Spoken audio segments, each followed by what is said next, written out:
I'm out doing an inspection, and I was noticing this hive. I have the lid off right now, but when I came up, it was the only hive that had like a couple hundred bees on the front. So I thought, okay, they're really super hot. But you know, some of these other colonies that have been really busy in the past, they're kind of winding down because the nectar flow is slowed down, and so even though bees will sometimes come outside to beard when they're hot, I was wondering why this little tiny colony had so many bees on the outside compared to the others, and wow, there's a ton in there. So what's interesting is these guys don't have much sense compared to the others because they are producing a ton of babies, even though nature doesn't have the resources for them right now. With the flowers kind of petered out for the spring, most bees are cutting back on, you know, brood size basically. So they'll have less babies, they shrink in population, everything cuts back to conserve, you know, because they don't have the resources to sustain everybody. These guys, now this isn't a whole lot of brood there. You see it, the brown capped over stuff. Those are bees that are ready to emerge. But like every single one of these frames has brood on it right now.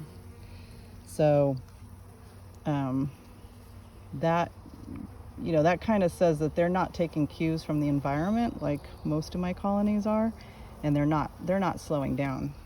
You can see there's no honey stored in here around the perimeter like normally you would see.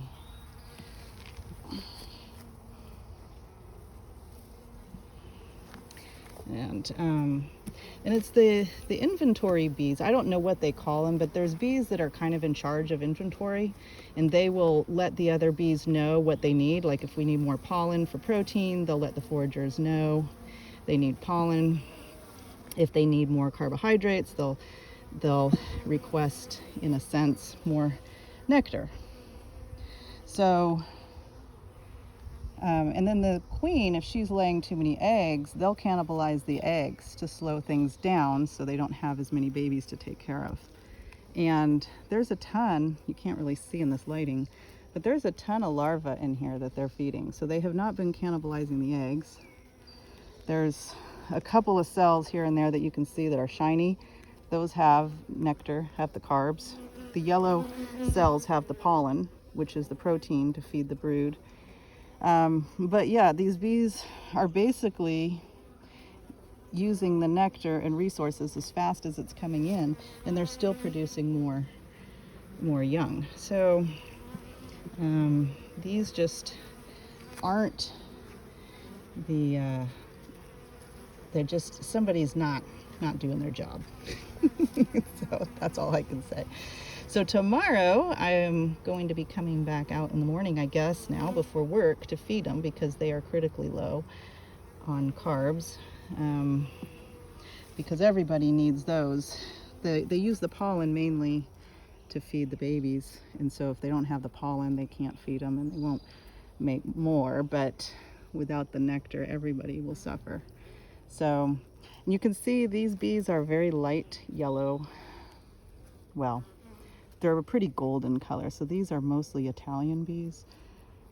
So the queen mated with some other local drones in the area, and whoever has hives out here probably has mostly Italian bees. And they are known for not being as conservative with resources. Now, a lot of my bees that I have at home, and some of the other queens that are in the other colonies, they're a darker bee that I had gotten from a tree, a fallen tree, maybe a year or two ago. I had rescued them, and that queen was a dark black, I think it was probably, I don't know if it's Carniolan or they call them Caucasians, I'm not sure, but they're supposed to be a lot more conservative with their resources, and I've noticed that to be true. And Most of the bee swarms that I've caught have originated from that queen or had other genetics that were mixed in. So most of my colonies are a darker color, darker complexion. But these ones are definitely, like, see all this brood in there? Still, there's no nectar really. So anyway, I just thought I'd show you that. The other colonies that I've checked so far, they are definitely slowing down on having, slowing down on bringing nectar in. So it's definitely where we've entered the dearth. And I'll be feeding everybody, to kind of supplement any honey that they have, because really from June through the rest of the year, there's not much. So, yeah, I'll be feeding them. But anyway, these guys are critical. The other ones that I've inspected earlier this afternoon, everybody still has plenty of honey. Everybody's doing fine. These guys have like nothing. So it's quite a difference, and it just goes to show that every bee, every animal is different. They all are individuals, and a colony of bees functions the same way.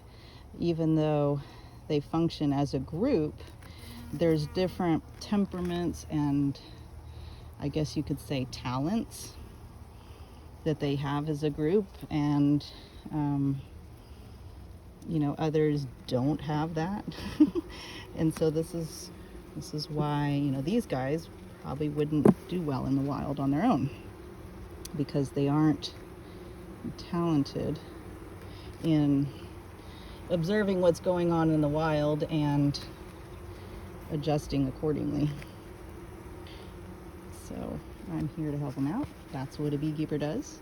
So it's all good.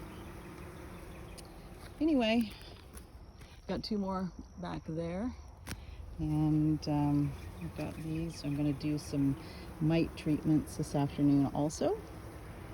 I'm doing oxalic acid, which is a organic form of treating for mites, but I have seen mites on the rise, so it's time to get started with doing that. And that's a process. I got to come out.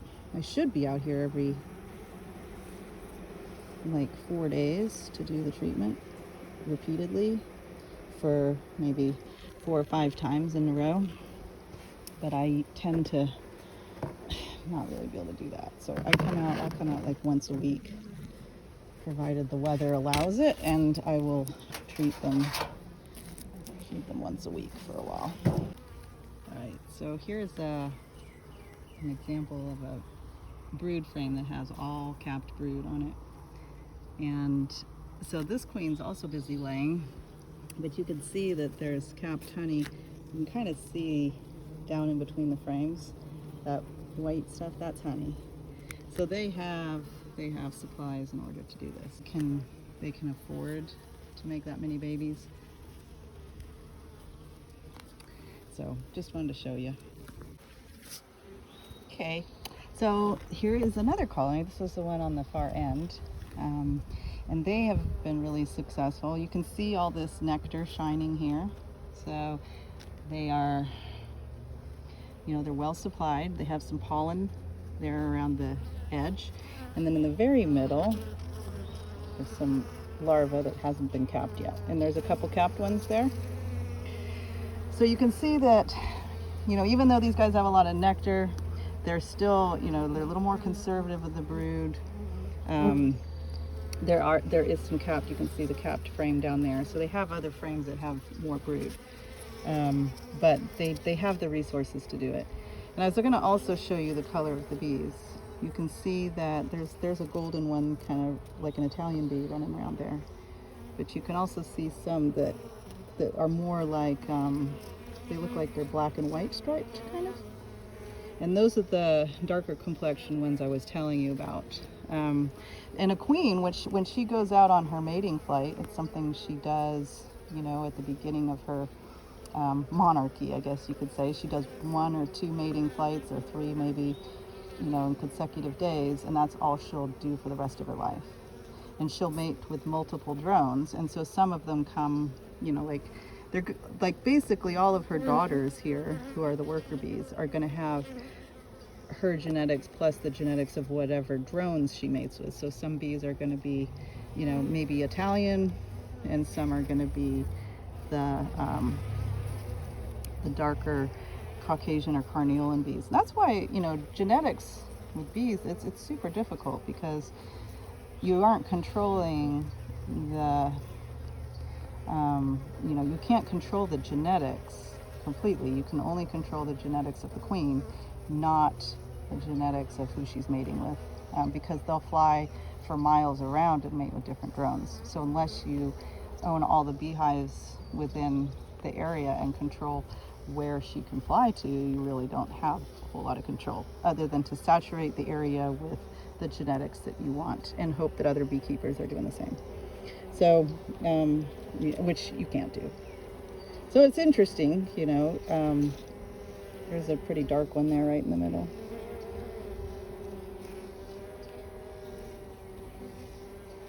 But they are fascinating, that is for sure.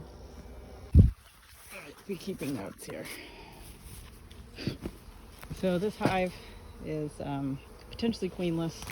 There's brood, lots of honey. I didn't see any eggs or larvae. So that might be queenless. I need to check back. This one's doing fine. This one's doing fine.